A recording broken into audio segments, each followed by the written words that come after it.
So, how do we want to start off? Do we want to start off and I can share my screen? Maybe What's going on? we can do the drawing for the winner.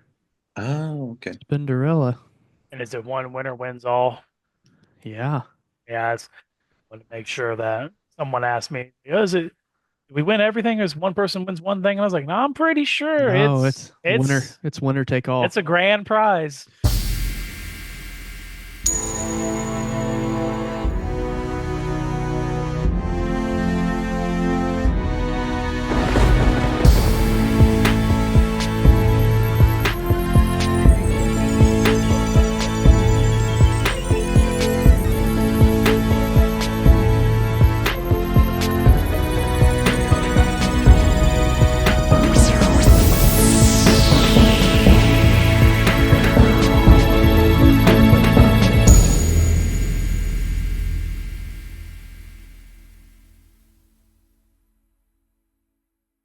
Today we're going to talk about our favorite planeswalkers.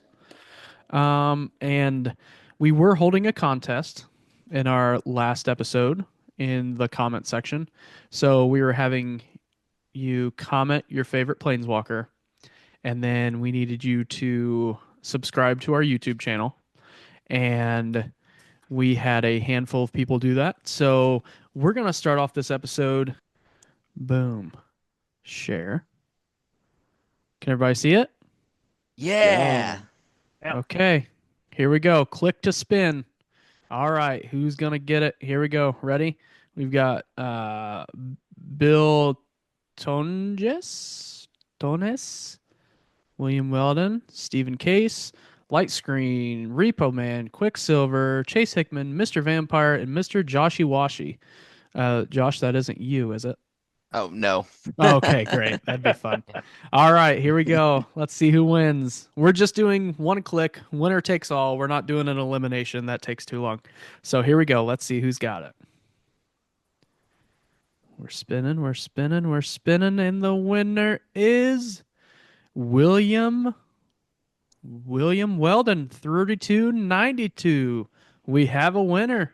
Let's All go. right. Congrats. Perfect. Congratulations. Yippee. Thank you for Yay, joining. And congratulations. we'll get your information and we'll get everything out to you. All right. Awesome. Okay. So I'm going to stop sharing my screen. Everybody's back. Everybody just see me, right? You don't see the screen Yep. anymore. Yeah, perfect. So, again, congrats to our winner. Thanks, everybody, for joining in. And that's pretty cool. We're going to do a couple more at some point, but it's going to be a little bit down the line. So today we are talking about our favorite planeswalkers. I'm going to go through and read the comments if you guys are cool with that. We only had a handful of them. I think it'd be cool to read everybody's comments to see who they said was their favorite planeswalkers, if everybody's cool with that. Yeah, that's Yeah, fine. that's cool. Okay, cool. So, Bill said, congrats, Sam, or Josh, Sam, and Nathan on episode 10. Would love a chance to play with Primetime in EDH again. Um, my favorite Planeswalker is a tie between Lord Windgrace as the commander. Love the interplay between Cat Dad's +2, -3 engine, uh, or Vraska Golgari Queen, or Liliana Dreadhorde General. So those are the picks. William Weldon, our winner, said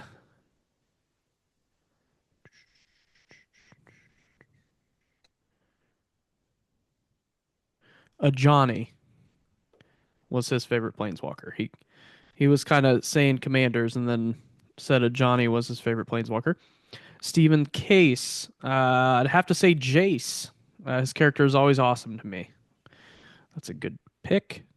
Caleb Dunham Oh, wow. said his favorite is Grist. So that's Caleb's favorite. Light Screen, Kaito, Bane of Nightmares. Love it in my ninjas deck. So that's a good choice there. Repo Man is a fan of Minsk and Boo. Quicksilver, Chandra, Lord of Defiance. Chase Hickman, Garrick Wildspeaker. Mr. Vampire was Nicol Bolas, favorite to use. And Mr. Joshy Washy, Liliana Dreadhorde General. Liliana was my first Planeswalker I ever pulled when I started playing when Lorwyn came out. So those are everybody's picks. So awesome picks. A nice little variety of picks too. Um, so Josh, who's your favorite? Who do you have today? Oh, today I have two to demonstrate or like to show off the do's and don'ts of Ravnica. Okay. Yeah. Let's say who they are and give a little bit of their background before we jump into their cards. Okay. So the this is a fun tale of do's and don'ts. So the don't is who is also probably argue this is my all-time favorite Planeswalker is Domri Raid, and he is unfortunately a cautionary tale in this do's and don'ts episode. Uh, but he is a feral Gruul child, Gruul shaman. He essentially was orphaned, just absolutely hating Ravnica life and their hierarchy system because Gruul kind of gets the short end of the sticks. And so going through there, his Gruul world gets jumped by some Orzhov people. He gathers some rage beasts. They whoop up on the Orzhov intruders, and then he gets the attention of the Gruul higher ups, and then he gets some clout from there, and uh, kind of takes off from there. And essentially, he works up the Gruul ranks. Then he does the uh, Gruul Shaman entrance exam, which is being put to a death-like state and buried alive in order to get your Gruul Shaman powers. During that, he plead to the old gods during his dying phase, and then happened to planeswalk and uh, essentially meat and potatoes. Uh, Now he's more powerful, works his way up Gruul ranks. He essentially becomes the leader of the Gruul. And then uh, during the uh, War of the, uh, I believe it's like the War of the Spark, where everyone's going up against Nicol Bolas. He sees Bolas' body, one of the bigger elementals uh, of Ravnica, and he's like, sheesh, if you can do that to him, I'm just gonna join your side and get power that way." And Nicol Bolas kind of manipulates him, and next thing you know, his spark is being harvested and shoved into an eternal. So, and that gets you forever dead as a planeswalker, unfortunately. So, that is the cautionary tale of Domri Raid. Just kind of, yeah, stick with your planeswalker groups and don't switch sides. Don't Benedict Arnold your way to death. It's Mm, awful. Hate to see Rest it. in peace. Yeah. Rest in peace. Mhm. Domri is great. Domri's a fun time. Yeah, I think my favorite version of Domri is the OG one, the Domri raid, where it's one red and a green. You look at the top card of your library for its +1, and if it's a creature card, you reveal it and put it to your hand. His -2 is target creature you control fights another creature, and then his last one is just real splashy. It costs a whole -7. You get an emblem with creatures you control have double strike, trample, hexproof, and haste. So it's just your dudes are yoked. So Ridiculous. Yeah. yeah, so just creature matter strategy, Planeswalker. Uh Love it. Rule was my favorite. Ravnica guild. So Yeah. respect it. Love it. Hmm. Sam, I know Yes, you were sir. up in the air picking between a couple. Who did you choose? Well, the first one I had was Tezzeret. Okay. More specifically, the Tezzeret Master of the Bridge. Okay. And then the other one that I was looking at is Ren and Six. Okay. Not Ren and Stimpy. No. So, who you going with? You going with Tezrit or Ren and Six? Well, if I want to be evil, I'd probably be Tezzeret, and if I want to be even more evil, I'd probably be Ren and Six. Okay, let's just be the lesser of the evils. So, can you give us a So little background Tezzeret. on Tezzeret? Okay, so if anybody that plays should know about Tezzeret, he's been across the basically mastermind or evil guy behind most of the plots of a lot of these sets have been coming out the past decade or so. We do know that he's coming out in the Edge of Eternities that's coming up out in I think August. Hold on that. But this one, Ezra the Master of the Bridge, that came out during the War of the Spark, he partnered with Nicol Bolas, which anybody that works with Nicol Bolas, it's usually not a good partnership. Hmm. Um, Domri can attest to that. uh, but at some point, Tezra being, I would say, of high intellect, worked underneath him, ended up getting the planar bridge installed into his stomach, and to cause havoc across basically a lot of planes, even since the new Phyrexian issue. So this card, the Tezzeret Master of the Bridge, I enjoy it the most because your creatures and planeswalker spells you cast have affinity for artifacts, and I think we can all agree anytime that we can pull that off is tremendous. Hmm. And his +2 is equal to that anytime it just does X damage to each opponent, where X is the number of artifacts you control and you gain X life. So it's just you don't have to worry about anything else, just +2 right off the bat. GG. Yeah. And he used that bridge to get away from Liliana, didn't he? Yeah, he used that bridge. He's used that bridge so much that it's deteriorating his body. And when he worked with Elish Norn during the Phyrexian problem, she commissioned Jin Cataxius a dark steel body for him. Nice. So that's why he's half man, half machine. Oh, now he's got a dark steel body. He has the planar engine. He He's just he's gets going to be more a and more problem. dangerous. Yeah. Yep. Keith, who do you have?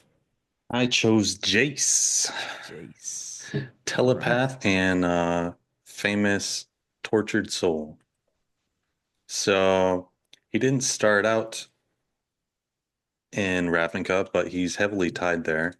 And I often, since his introduction, I guess, he's been, in the center of the story as it's like unfolded. So he's a curious guy. He's always like trying to unravel mysteries and just learn more about everything. So yeah, that likeness sort of drew him into the mess of things over and over again. Yeah. One of the original members of the Gatewatch, right? Yep, he helped put that together. Which is like the Avengers of Of magic, the in case Ravnica people guilds, don't yeah. know. Yep. Yeah. Yeah. He's a fun one. Who's your favorite what's your favorite version of Jace? Well, I guess it's sort of him, but there was like a promo and offer you can't refuse, and it's a Kitty Jace card. Uh-huh. It was for like I think it's a Secret Lair Showdown card, but it's really cool. But I remember back when I got back into Magic and I didn't really know what Planeswalker cards were. Like Jace the Mind Sculptor was like the big sort of chase card. Hmm. And so probably the OG Jace the Mind Sculptor. It's pretty cool. Nice. My choice is the cursed for a very long time, had a very rough childhood growing up, and then got stuck dealing with Nicol Bolas and all of his shenanigans. Liliana Vess. Um, Liliana of the Veil was the first ever Liliana, like the first ever Planeswalker I ever opened. Back when we were in Howick Hall playing some Magic at Ball State. Um, So I just remember opening that up and seeing the illustration and just being like, "Wow, that's cool." And then, you know, seeing what that card does was pretty sweet to see. Um, so she had like a tortured childhood growing up on Dominaria. Um, she had a brother that got really sick, and so her family sent her out to make a potion to help bring him back to life. And um, one of the ingredients of the potion came from um, the Essus tree. And she took it and she didn't know that the Essus tree had been like basically poisoned with death and everything. And so she gave him the potion and it ended up just absolutely destroying him. Um, and that kind of sent her off on a whirlwind of uh, bad choices, I'd say, at the very beginning, where she ended up um, partnering with Knicker, Knickerbocker, Nicol Bolas, and selling her soul, and her soul got sent off to four different like mega demons, and so then she kind of was on a journey to destroy all the demons, and that led her to from anywhere to getting the chain veil, trying to kill Garrick, taking out a couple of the demons, bringing up um, uh, zombies. She went to Strixhaven, by the way. Uh, Growing up, she went to that school, and she could either be a Stitcher or a Raiser of the Dead, and she chose Raiser of the Dead. So that's how she kind of got those abilities and studied and learned all that stuff. Um, so anyway, she's on a journey to get back at Nicol Bolas, and he keeps kind of one upping her. And then she gets in with the Gatewatch and leads them on a journey to um, kind of try and take out Nicol Bolas altogether because he's um, trying to destroy some planes. And so they show up, and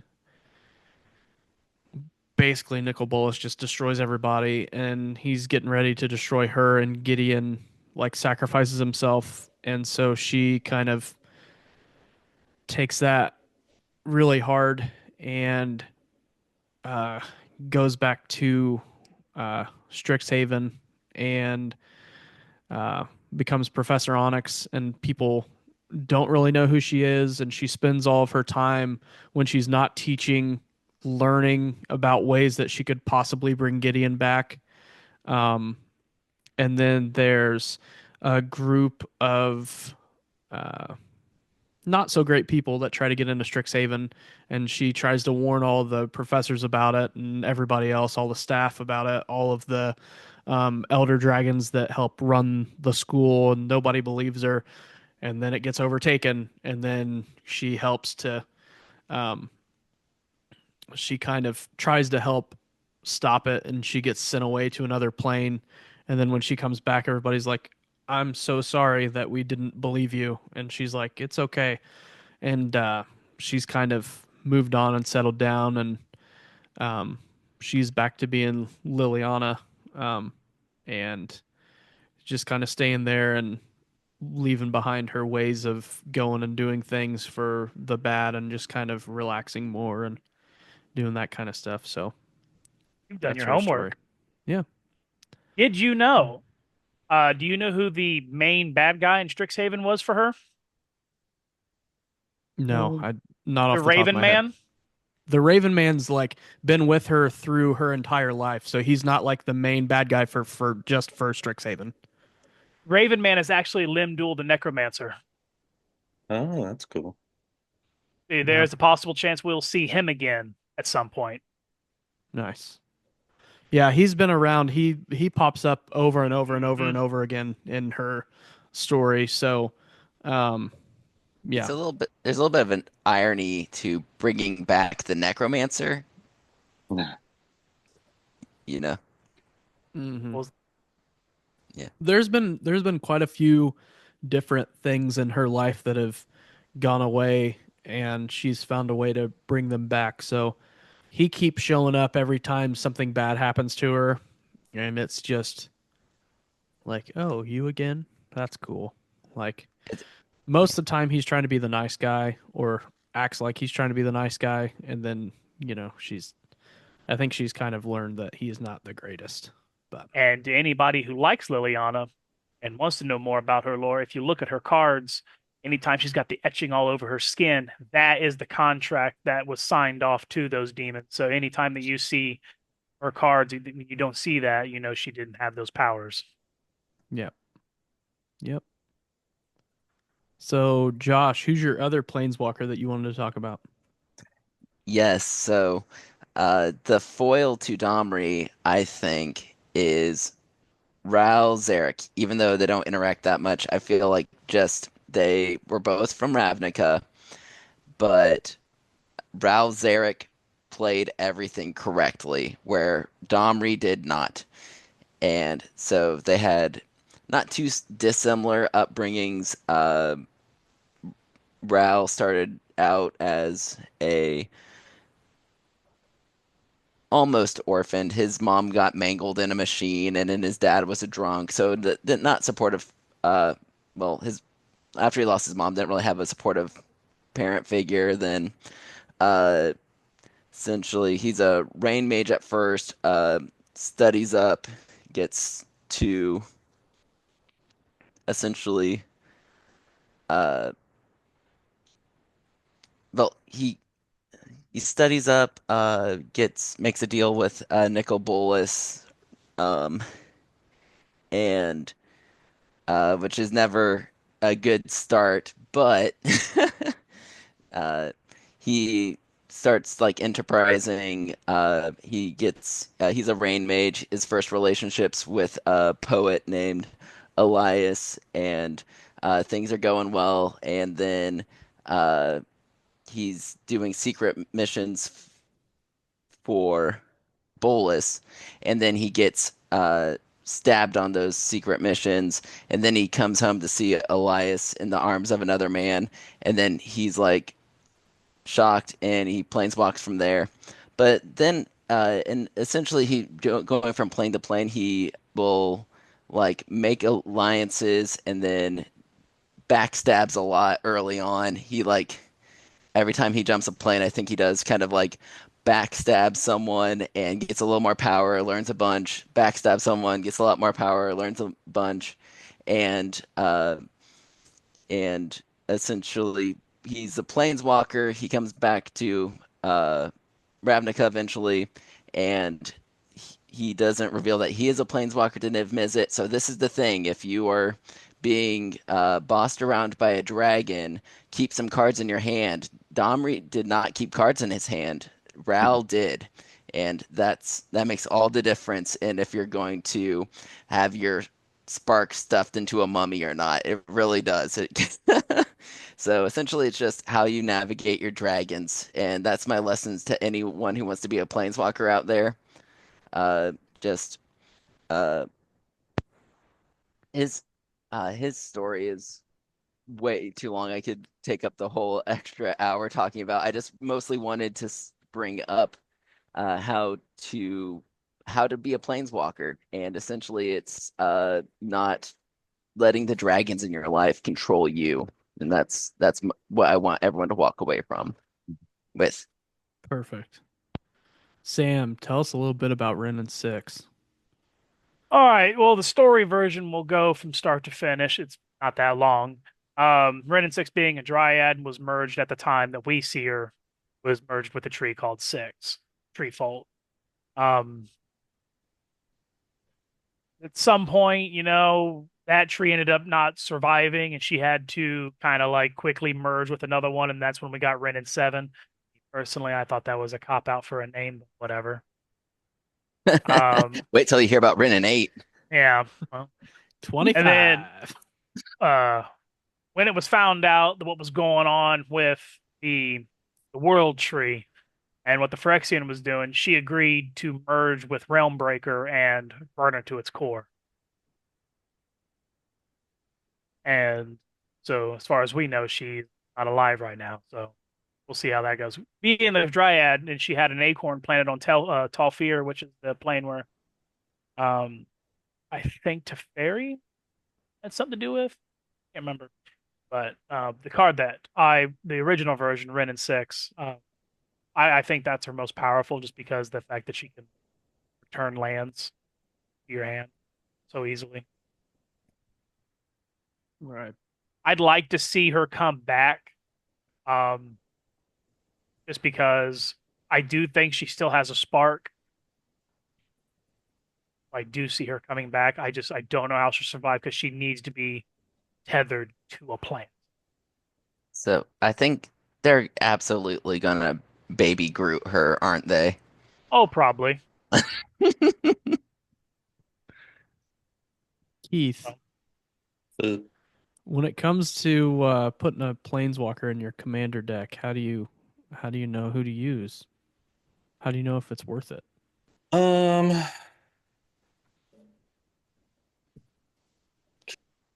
can you hear my cat running around playing with its freaking toy? Nope. No, Okay, you're good. good. Even if we could, it would be fine. All right. So I don't run a lot of planewalkers generally, but uh I like to use them for card draw generally because a lot of Jace ones, they just give you some extra value and they're targeted pretty early on. If you can just get a couple card draws out of it, it might be worth it.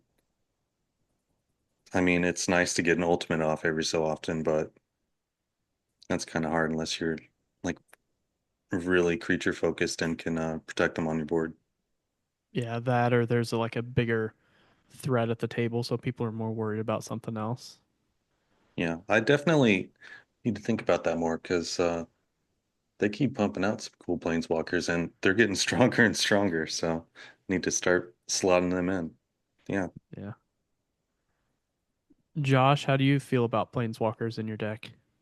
Well, the one I mentioned, uh, one I really like, I think if they can like fit a theme that's fun, I think they are getting a lot more powerful. I think also something about Planeswalkers is they will take a hit that you won't have to, and if they don't, then the ultimate are usually pretty busted. So it does make your opponent think about who attacks where.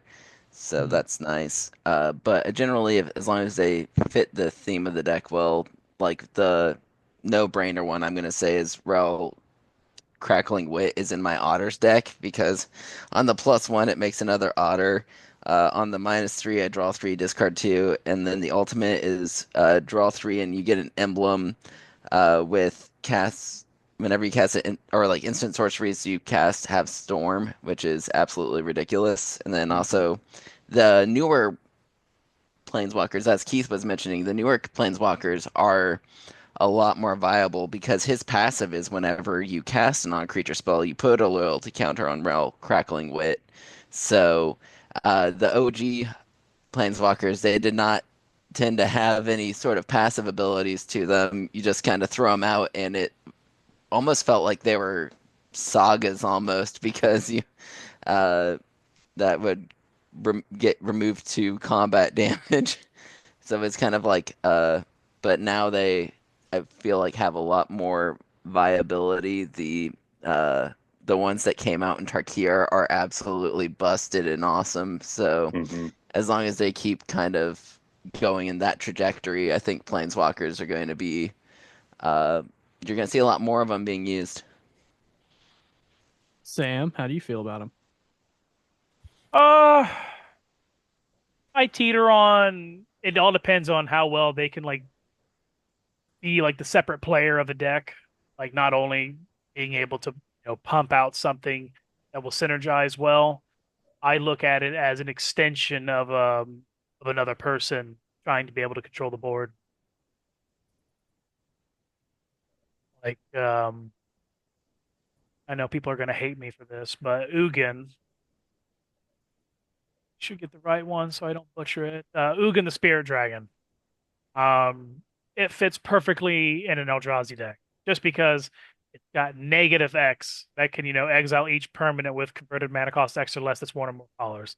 So obviously, the moment that hits a field, everybody's going to try to target that and get rid of them, while I could just keep doing what I'm doing. Or Ral Zarek, the original Ral Zarek. There's anything that I can do to pump up his loyalty counters as fast as I can and get his ultimate off to where I can just take constant turns, just shut everybody else out. I like to use them as a shield too at some points, because you might have something in your hand that you want to pull off, but what are they going to do to try to stop you? If you could put out some beefy planeswalker out that could just absorb some of the problems to let you skate in and get the win. So something that you mentioned is them functioning essentially as another player. So whenever we're playing Magic, are we planeswalkers? Yeah, I would would say say we are. you would have to be put in an insane asylum if you do think so, but that's just me. No, like do you headcanon yourself like in the game of Magic as like a planeswalker or like a wizard who is just controlling all of this stuff? I view it as you are a wizard and the planeswalker is somehow just shifting to where you are that assists you. Yeah, I like to. Yeah, I kind of like headcanon us all as planeswalkers, and then like we can summon things within our power that we have. So that's kind of I picture us as planeswalkers, but I could also see the wizards thing. And I do like the planeswalker happened to be walking by. I was like, I like what your board state's doing. I might as well pitch in for a little bit. But if I take some hits, my loyalty counters are up and I'm bouncing, so I could see that. Yours is probably more accurate, but Shame on Keith for not bringing up Space Bellerin, the meme god. I mean, it's a cool card, but I don't know. Yeah, I don't know everything about it. I don't know. I remember when they first introduced that and I just lost it. Hilarious. I'll never use it. It's just hilarious. Keith, I do is there? Oh, go ahead, Josh. Go ahead. oh, I was just going to say of the face value, just like most recognizable planeswalkers, I do feel like it's Jace and Liliana. Those are like the uh Yeah. Brangelina of the planeswalker world. Even Yeah. Chandra is close second. yeah, Chandra's up there too, but I feel like those are the uh And their poster relationship, children. Yeah, their relationship there's- lasted about as long too. A little bit of a spark between them. And then, Probably of had a course, nice dinner somewhere. and then, of course, Yeah. Jace, he just likes who he likes because at one point he has a relationship with Vraska, and man wants what he man wants. That does not work out for him either. Poor Uh, guy. I think, yeah, currently he and Vraska are, trying to flee and live their own life, do their own thing. Yeah. Well, Vraska doesn't have a spark anymore. Yeah. He still does, somehow. Be back right after this. We are Kaya's Praetor Removal Services. We're here to remove your Praetors. When it comes to removing Praetors, there's no one greaters. That Praetor's a non-land permanent, isn't it? Exiled. We're Kaya's Praetor Removal Service. We turn Praetors into mashed potatoes. We'll chase a Praetor to the equator. We will flex on your boring clicks. We make Elish Norn wish she'd never been born. Oh, got her. We make Sheoldred wish she was she-old dead. We'll make Jinja Taxus wish he were dead and never come back, sis. Removed! Are you dealing with an Urabrask? Well, we're up to the task. How does Kaya's Praetor Removal Service work? It's simple. We just exile them, and they're gone. We'll hit Gix in the face with our dicks. Exiled. We will unbirth your Phyrexian rebirth. I don't even know what that implies. Core Augur, more like Bore Augur, doesn't stand a chance against Kaya's Praetor Removal Service. We'll run down to Kaldheim on your dime. Kaya's Predator Removal Service, just east of I-69 on 96th Street and Plague Road. Open weekdays till 8, Saturday and Sunday till 5, online at kayaspredatorremovalservice.com. You have a friend in the Predator removal business. Is there anyone out there that you think should be a planeswalker that isn't yet? That hasn't been one yet. That has, not somebody that lost their spark and stuff What like about that. Fibblethip? He's always showing up somewhere. That would be awesome. Like he stumbles into he bounces everywhere and then he accidentally planeswalks eventually and he's like, oh, huh. Wait, what? Then I want him to look so confused when he's a planeswalker. Just like I imagine like he'll like a couple of his abilities probably don't do anything, but he's gonna have like this all God fearing power, ultimate, and it's because it would make the most sense to me. Well, who's big in Tarkir, story-wise? There's some notable Yeah, characters you that got aren't Zurgo already. Helm Smasher, which I mean, Narset was a planeswalker at one point, or no? yeah, Yes. Narset was. yeah, give the other factions a chance to put someone up there. I think Zurgo could be a pretty cool one. I feel like putting like his passive where you don't sacrifice tokens on your end step. I feel like you could do that as like a passive on a planeswalker version of him and have him generate the tokens.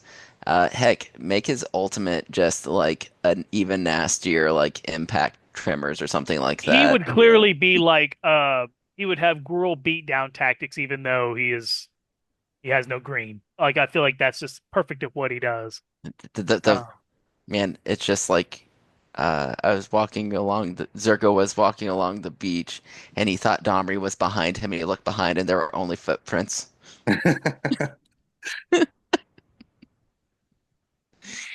Uh, I'm kind of clueless on some of the legendaries. Let me try to find one real quick from Dark here that might fit the bill. While you look for that, I do want to pitch any of the Kaldheim gods would have been pretty tight to Yeah. yeah. Asika, like I think that's the first one that comes to mind. I mean, she was already like the uh world tree, the one who like synthesized the stuff from the world tree. I think it would be cool if she went ahead and planeswalked and then we have uh we have her and then she does a bunch of fun like maybe like pulling in the world tree abilities where you're like cheating stuff out with the ultimate. I think that'd be pretty cool. I think Satsuki would be a fun one. The I- living I'm lore from Kamigawa. Oh, yeah.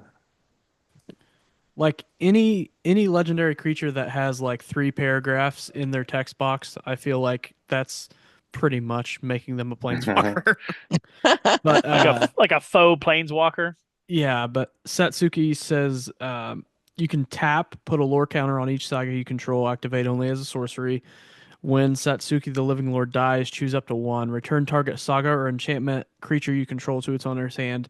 Return target saga card from your graveyard to your hand. So just somebody that could play with sagas, pump them up, um, maybe just go ahead and let you finish off a saga as the ultimate, or like finish every saga maybe as the ultimate. Like that would be nuts. Go ahead, Josh. or hear me out. What if it's the first planeswalker to turn into a saga? Like when you lose the loyalty counters, she becomes a saga, and then whenever uh, the saga ends, she becomes the planeswalker again. That's kind of Yeah, cool. that would be cool. That would be sweet. What? So I did a little bit of research. That's why I was being quiet for a little bit. Uh, but I looked at all of my commander decks, and I've got quite a few of them with 2 commanders or 2 planeswalkers. And then there's one deck that I got a little out of hand with Planeswalkers, and guess how many Planeswalkers is in my Joda deck? Joda Well, Archmage Eternal. can we call it a Super Friends deck? Yeah. So I'm gonna say at least 20. Oh Uh, no. I don't Oh think it's Oh, that no. crazy. Feel like Oh oh, no. that 16. well No, then no, to me, no, 16. to no. me it's not Super Friends if you don't got at least 20. Come on now. Let's I'm see saying too. 16. 16. That's still a lot. It's only six. There's six of them. Well, that's not So, that many. Like the that's, I Justice mean, League. compared to a lot of them where there's like one or two, six is quite a bit. And then, a lot of my decks don't have any. Well, who's your all-star team of Planeswalkers in that deck? I've got a Johnny Unyielding, Domri Chaosbringer, Garrick Cursed Huntsman, Nissa of Shadowed Boughs, and Oko the Trickster and the Wanderer. Trickster.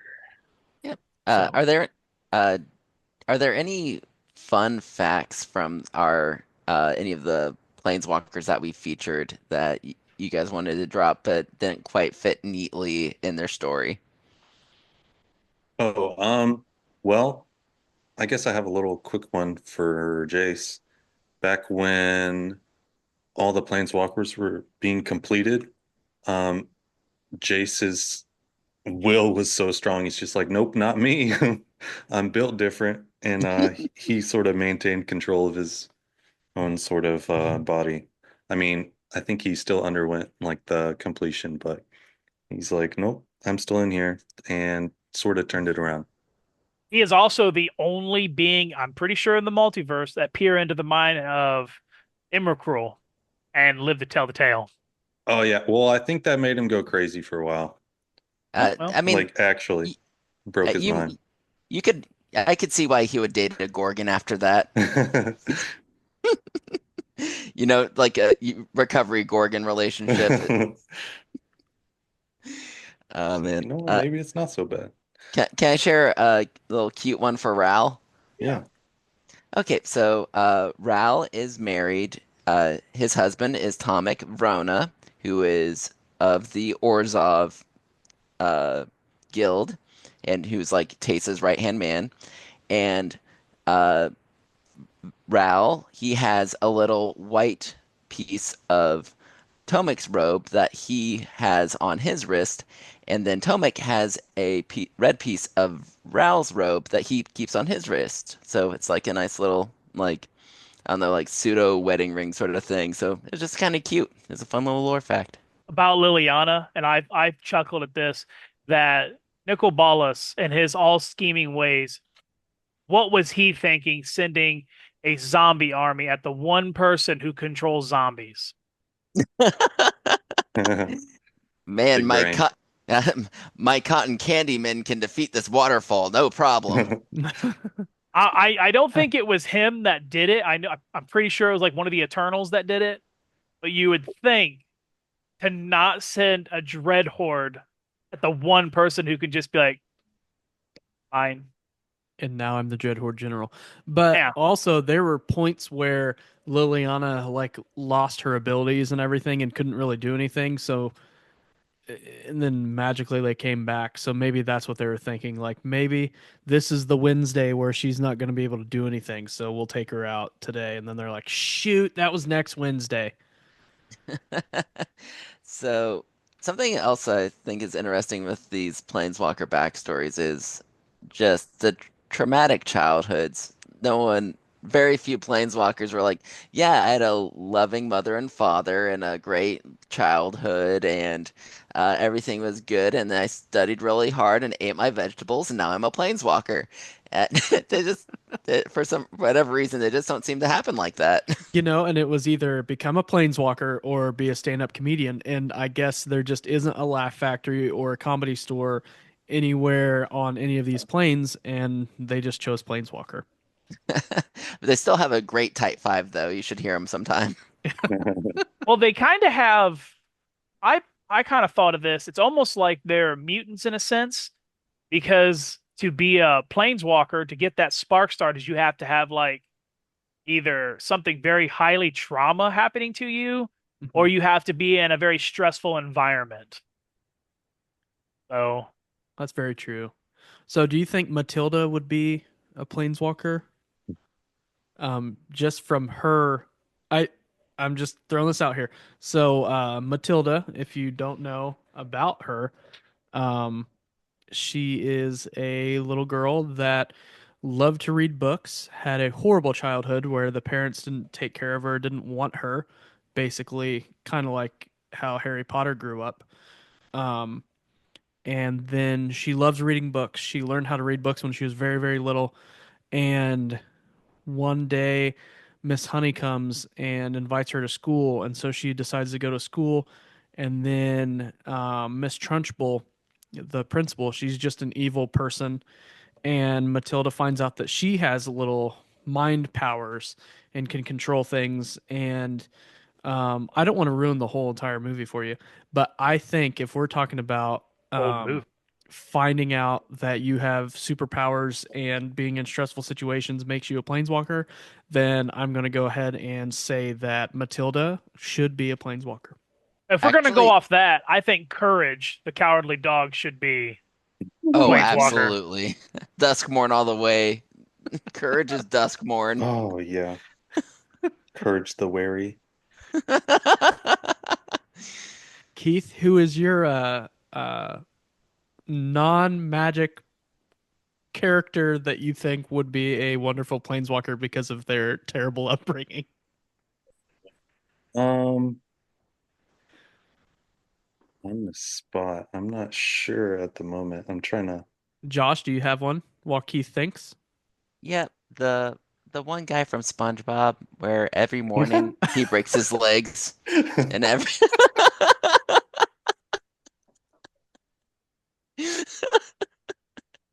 and every evening he breaks his arms. This would be perfect because we just had the crossover with SpongeBob.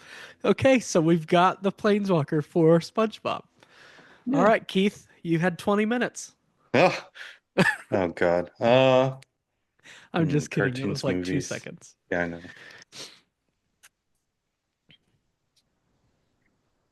I'm just saying a universe beyond, all Matilda universes beyond. Um, you could have the chocolate cake as your food tokens. Um, Miss Honey would definitely be a legendary creature. If we could have Steve Argyle do the illustration for that, Yeah. a la Liliana Vess, um, would Oh, be perfect. was Go ahead. that directed by Danny DeVito? Yes, I think it was. So we could have a Danny DeVito card. Yes, yes, we could. And somehow he has reach. Just Arnold is just holding him up. That's all he has. If I would say, Twins. I guess this could be a a good one would be Flubber, Mm. a planeswalker ooze.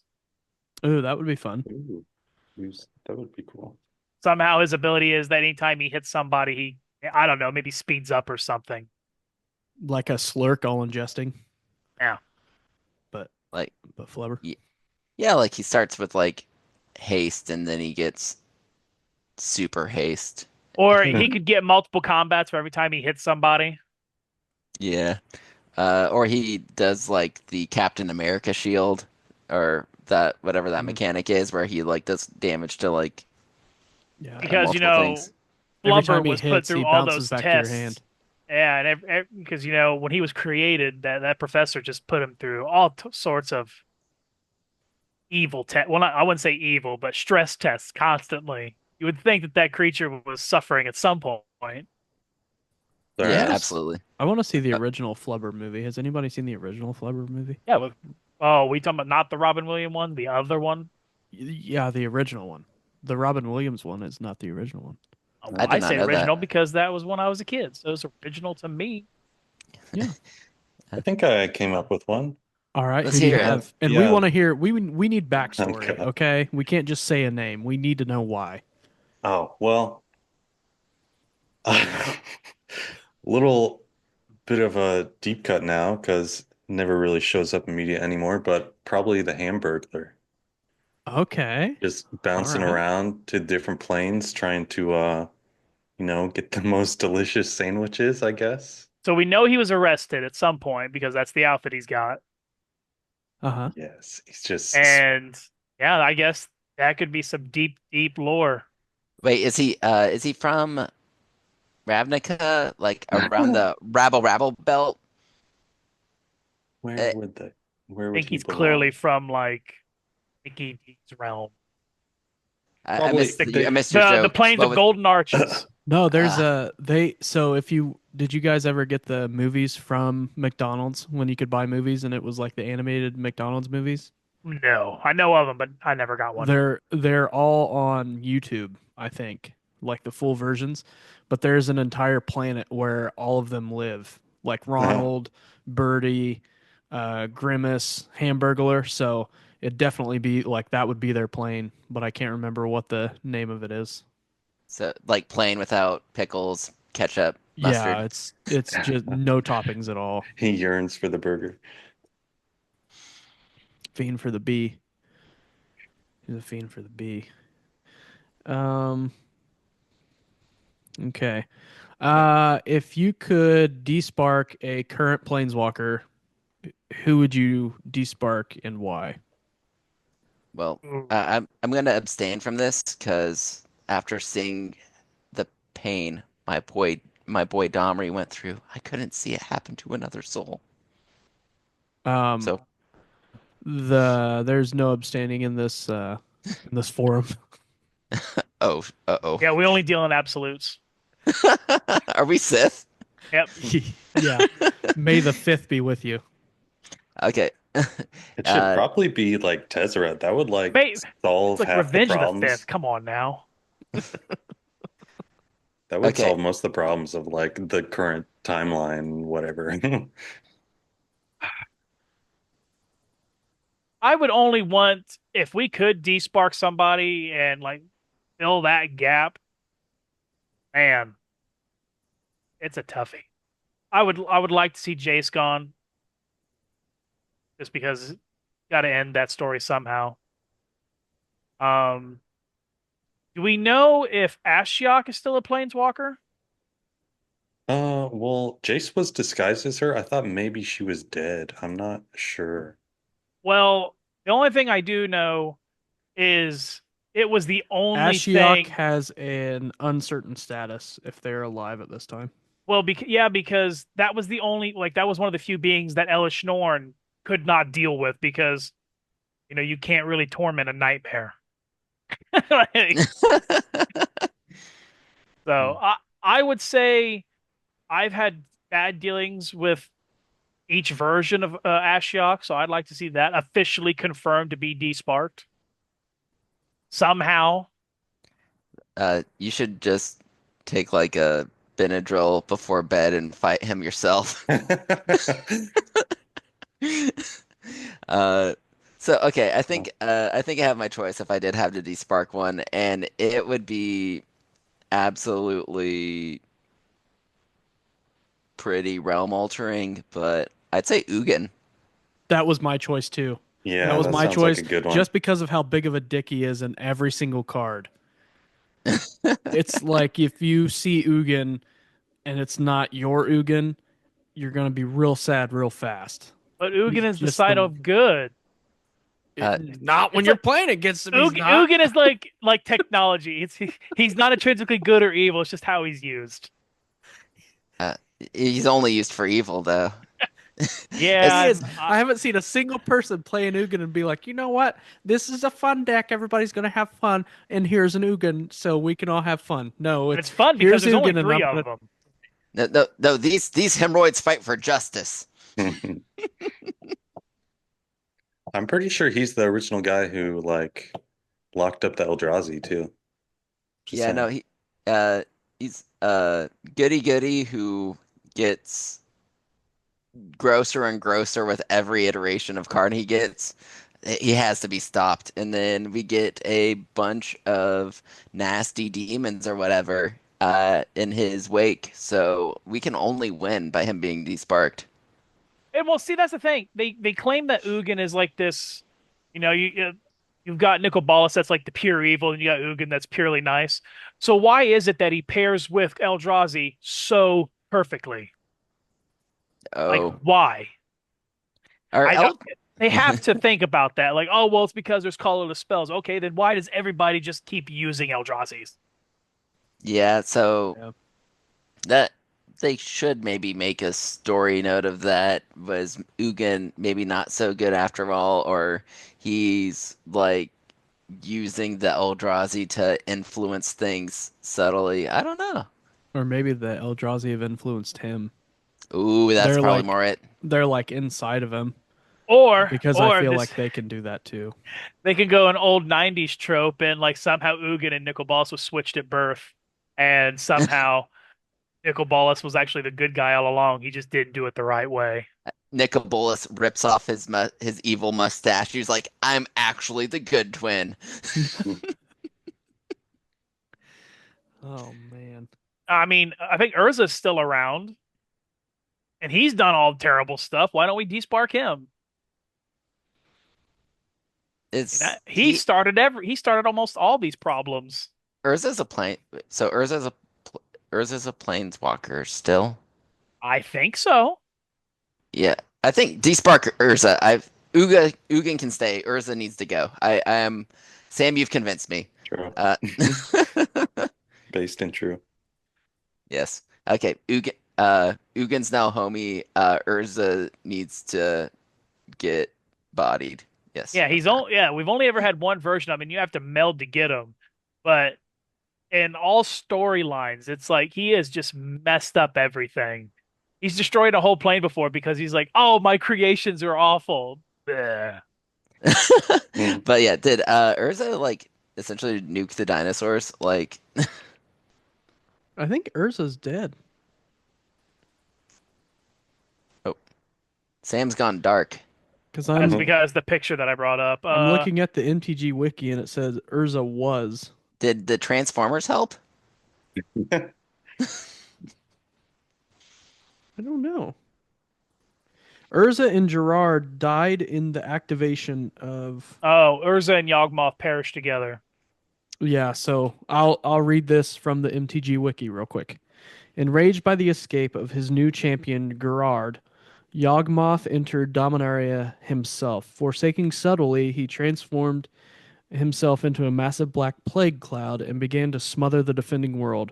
When the Weatherlights planned to use the stored up white mana in the Null Moon failed to stop Yawgmoth, Urza told the crew the final secret of the legacy weapon.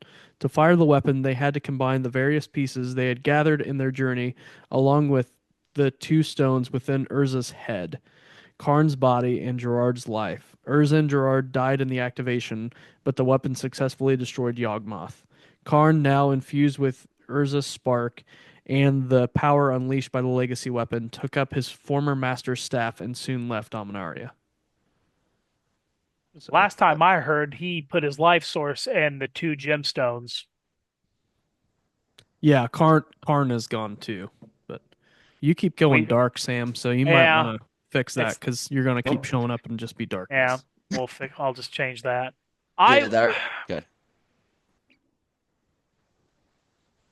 Go ahead. I cut you off. I feel like he's got ties to Limdul too much. I could see maybe somehow Limdul bringing him back, but only because maybe Wizards wants to just do that. Do you think he has something in his vault that he could use to bring him back? Possibly. Limdul is like the most powerful necromancer. Um, do you think the chain veil is in Teferi's puzzle box? Because that's what Niv Mizzet did to get rid of the chain veil because of everything that it was doing. It was put into a puzzle box, but I couldn't find out which puzzle box it was. So the only puzzle box I could think of was Teferi's puzzle box. I don't think so because the Orzhov is the one that built the lockbox. Hmm. Well, I doubt it's that one. So, any any like were there any other planeswalkers that you thought about bringing to the table today, but they just barely didn't make the cut? Xenagos the Reveler. Oh, that's a sick one. I love him. Sick art. Um, That's used a to play a lot of. Planeswalker? Yeah. It was two, a red and a green. Comes with three loyalty. Is +1. Is add X mana, and Ooh. it'd be a combination of red or green, where X is the number of creature control. His 0 makes a red green satyr, but then his -6. Exile the top 7 cards of your library, and then you may put any number of creatures and or land cards from among them onto the battlefield. My other planeswalker was Sorin that I was thinking about. Ooh, which one? Just Sorin. I wasn't picking like a card. I was picking the Oh, planeswalker themselves. Yeah. Uh, I and just see, he's done a lot too in the storyline, it's like lore wise too. So I don't yeah, keep running with him. yeah. Yeah. For my foils, I after like the Cow Time episode, it took everything in. Like I thought about for a brief moment just doing like Kaya Tybalt, so and their interactions. So, but I decided against it. One card I did want to highlight though was the OG Tybalt, the Fiend Blooded, because I remember it came out and it was like the first Planeswalkers. Like, wait, maybe Planeswalkers aren't always just absolutely busted. Like draw a card, then discard a card at random. Tybalt Fiend deals damage equal to the number of cards in target player's hand to that player. And then -6, gain control of all creatures until end of turn, untap them, they gain haste until end of turn. And then that's the one that's like two red, comes with two loyalty counters. You know, I think I want to pick one of him up. This episode's inspired me, and I want to run him in my Captain Howler deck because that act that +1 activation, I will be discarding a card. So at least even if I'm discarding the card I wanted to keep, Captain Howler gets +2/+0. That'd be That and perfect. his -4, -6. If you can pull off just one of them, depending on like your play style, they could be very, very disruptive. Yeah, so I'm gonna have to pick one up for Captain Howler. You've convinced me. More planeswalkers. It would be fun to make an Oops All Planeswalkers deck Uh, You where could yeah, it until wouldn't somebody plays it an Elder wouldn't Spell. yeah, it wouldn't go over very well, but it'd be kind of fun. Well, you could just constantly get all the planeswalkers that generate creatures. Yeah, that's I true. mean, obviously you've got instants and sorcery and stuff like that, but yeah. Elsbeth's entered the chat. Yeah. I really like the Royal Scions, the Will and Rowan combo Yeah, those are card. Yeah, cool. Yeah. Yeah, Liliana brought them with her to Strixhaven, yeah. and then they got left behind when she got booted to a different plane. In Don't my you Nin the hate? Pain Artist deck, I was gonna put them in there because they're -8. You draw 4 cards, and when you do, they do damage to any target equal to the number of cards in my hand. And in that deck, I always have like 20, 30 cards in my hand. Yeah.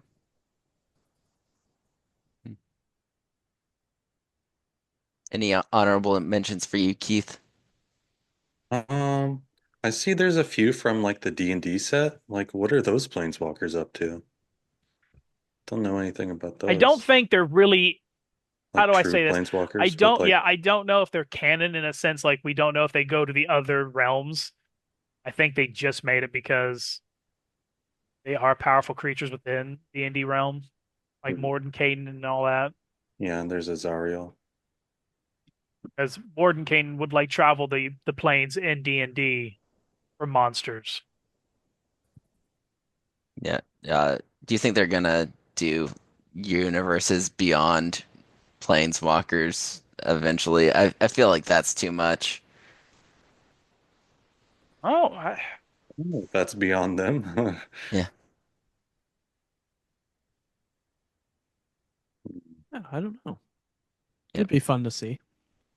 Yeah, I mean, not to yuck someone's yum, but I think like lore-wise though, if like uh planeswalkers exist in this space, if there's a like in the Spider-Man set, if there's like a Madam Web planeswalker, does that Ooh, imply that that's like the first character I thought of that would maybe be a planeswalker. from like Spider-Man. If that happens, like, does that imply that she can participate in upcoming Spark Wars or whatever have you? So it's kind of an interesting space to know like where they'll kind of draw their lines with universes beyond, or if they'll do like a story like Yeah, true. just null and void towards any sort of story or something like that if they release cards like that. Well, I do You know know, what they're gonna do for Spider-Man is they're reskinning all of the Spider-Man cards for online play. They're not gonna be Spider-Man cards. They're gonna have like completely different names, different art, and you're gonna play them. They're gonna have the same text box and everything. Um, so I mean, you could make a Planeswalker. It would just be immediately something else in the Magic universe. So I mean, they could make Madam Web somebody and then just have the Planeswalker be a giant like spider or something, spider lady. Yeah, that sounds like I generally like whenever they can make anything they want in Universes Beyond as long as they make a magic equivalent to it. I feel like that's a fair trade-off. So I do think that is the correct way to do it. I could be reaching here, but I would love to see a Unicron Planeswalker from Transformers That would be because cool. that Yeah, because that fits the trope of like an all like evil Planeswalker. Yeah. the problem is the only thing I could think of is like a reskin of Ugin, and there we go, making Ugin evil again. Mhm. I don't know. Anytime I think that I know what they're going to do with Planeswalkers, they throw like a curveball. You could make you could make a like for the Marvel set if it wasn't just Spider-Man, you could make Ego one. And that would be kind of cool because it's like an entire planet Well, as if a Planeswalker. we Yeah, go like that the far, Watcher or technically something. the Yeah. The Watcher um would be sick. Rasham, the judge, the Celestial, Yeah. or Galactus. Yeah, all the Galactus, Celestials really. the Collector. That'd be a good one. The Uh, Collector we, would be fun.